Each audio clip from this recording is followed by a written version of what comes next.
Hi, and welcome to the ACA IELTS Series. If you're preparing for the IELTS speaking test, you're in the right place. I know it can feel a bit nerve-wracking. Speaking in English while being timed isn't easy, right? But don't worry, I've got you covered.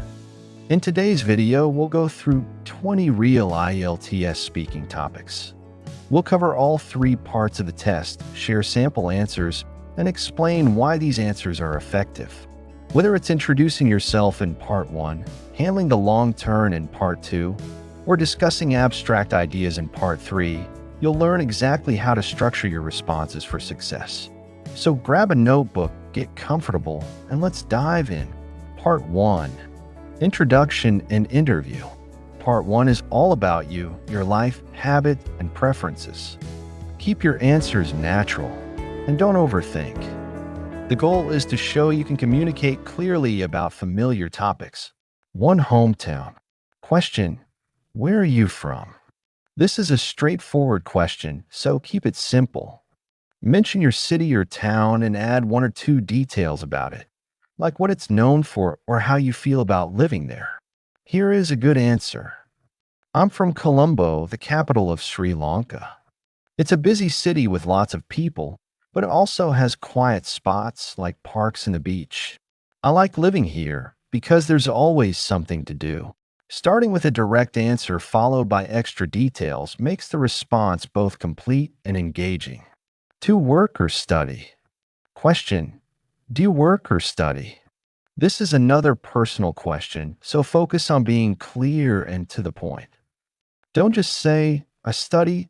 Add some context about what you do and how you feel about it. An ideal answer would sound like, I'm studying engineering at university. It can be tough, but I like learning how things work, especially in mechanics. It's challenging, but interesting. Balancing the challenges and positive aspects adds depth to the response and shows genuine interest in the subject. 3. Daily routine. Question: what's your daily routine like? Here is a chance to show how you talk about everyday life. Mention the main parts of your day and use simple time markers like in the morning or after lunch to make it easy to follow. Answer: on weekdays, I wake up early, have breakfast, and head to classes. After that, I do some studying or relax by watching TV. My evenings are pretty chill. The use of simple and clear language ensures the answer is relatable and easy to understand. 4. Travel.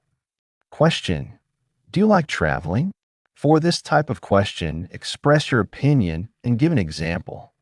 You don't have to go into great detail, just enough to explain why you like or don't like something.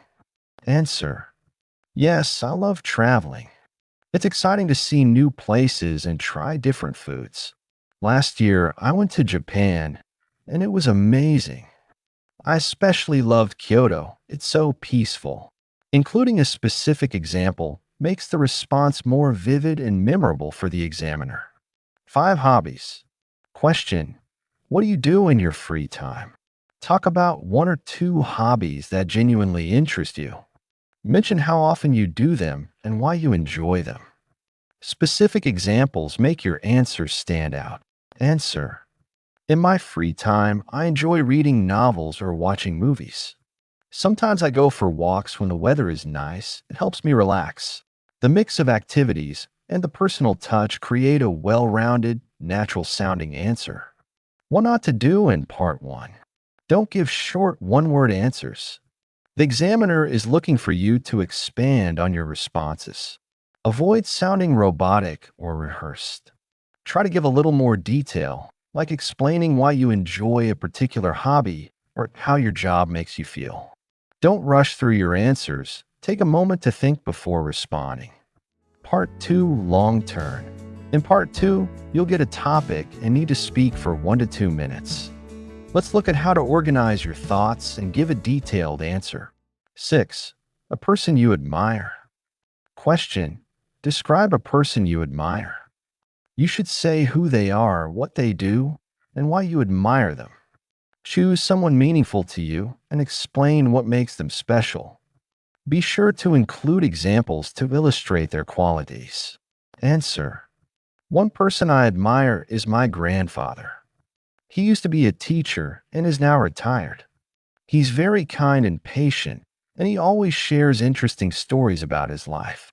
I admire him because he values education and taught me to stay curious about learning. The response is personal and well structured, giving the examiner a clear picture of the relationship. 7. A memorable meal. Question. Describe a meal you enjoyed. You should say where you had it, who you were with, and why it was special. Focus on describing the experience as well as the food. Talk about what made it memorable, whether it was the setting, company, or emotions tied to it. Answer. I had a memorable meal at a small restaurant in the countryside. It was a family trip, so I was with my parents and siblings. The food was simple but delicious. We had fresh fish and rice. What made it special was the beautiful view of the mountains around us. Vivid details about the setting and meal make the answer more engaging and memorable. 8. A skill you want to learn. Question. Describe a skill you want to learn. You should say what it is, why you want to learn it, and how you would learn it. Pick a skill you genuinely want to learn and explain its appeal. Mention your plan for achieving it to show you've thought it through. Answer. I want to learn photography. It's something I've always found interesting because it helps you capture special moments. I plan to take an online course and practice with my phone before getting a proper camera. Showing enthusiasm and a clear plan of action makes the response thoughtful and goal-oriented. What not to do in part 2. Don't go off topic or ramble. Make sure your answer is structured with a clear introduction, main points, and a conclusion. Also, avoid giving short answers. Expand on your points with examples and details. Don't rush, but also don't speak too slowly. Try to use the full 1 to 2 minutes to give a detailed response. Part 3. Discussion. Part 3 involves discussing broader, abstract ideas. Stay calm and focus on explaining your thoughts logically. 9. Technology and communication. Question. How has technology changed the way we communicate?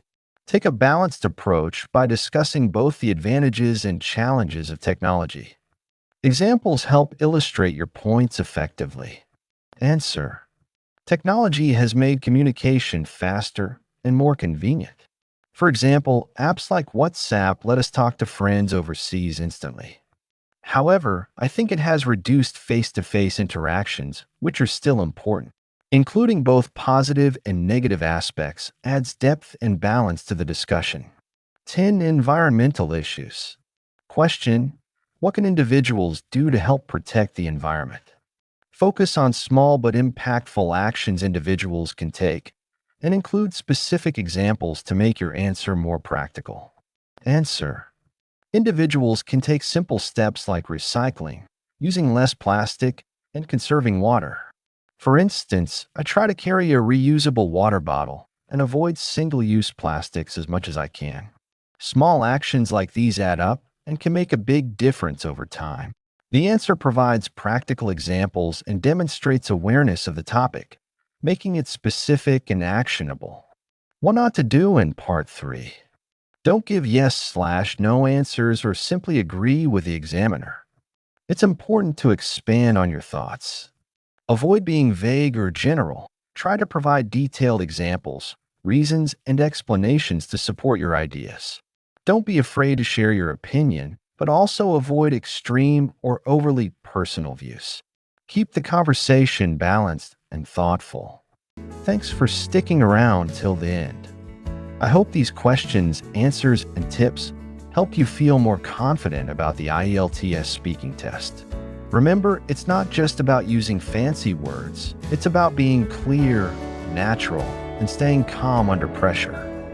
If you found this video helpful, give it a thumbs up, share it with a friend preparing for IELTS, and don't forget to subscribe for more tips and tricks to ace your test. Got a question or topic you'd like me to cover? Drop it in the comments below. We'd love to hear from you. Good luck with your preparation, and we'll see you in the next video. Bye for now.